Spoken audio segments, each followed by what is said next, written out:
How you doing? I'm Jim. I'm the owner of this 1974 Helio Courier. The model is an HT295. There was 19 of them made, and there's 12 left flying. AOPA keeps flying safe, accessible, and fun by protecting your freedom to fly. We are the most trusted one-stop resource for all things related to general aviation. Become an AOPA pilot today.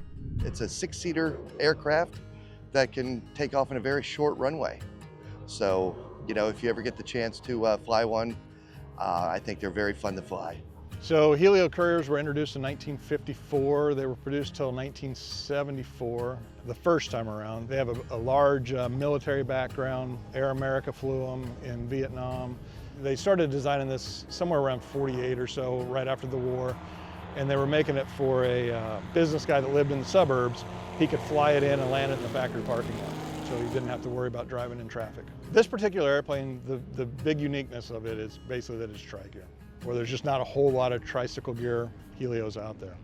The tail wheel and a crosswind can be pretty tricky, and even just flying it in general can be pretty tricky. I think originally when the first ones were built for the CAP, and it allowed all the CAP pilots to be able to fly them a lot easier without damaging the aircraft.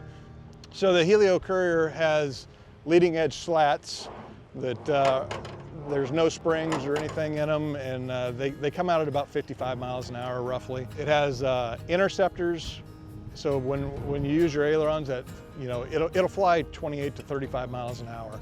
So when you're going that slow, your ailerons aren't really working. So we have interceptors right behind the slat on the leading edge that go up about 6 or 8 inches up in the slipstream and create drag, which lowers the opposite wing.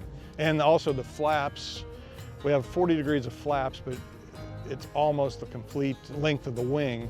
I think it gives you a third more wingspan when the flaps go back, because they are the Fowler flaps, and also when the slats are out. These aircrafts don't stall. They don't stall and they won't spin. You will get a high rate of sink. This one cruises about 130. The book's going to tell you 135, but realistically it's about 130, and it's burning about 12.5 to 14 gallons an hour. Kind of like a 182.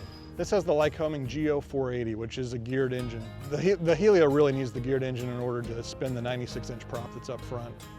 My buddy Jim bought it 2 years ago, and we've completely gutted it. We completely went down. We've done the panel, we've done the interior, complete strip and paint. If there's a part of the airplane that hadn't been touched, I wouldn't know what it is, because we've touched everything. That was very challenging. There's a lot of different parts on this planes, even from like Cessna nose wheel gear to a garage door opener handle that's a door handle.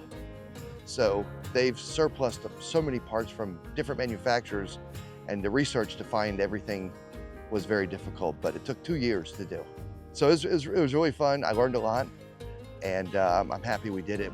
We preserved a piece of history. I think that's the most rewarding part, is the history part of it.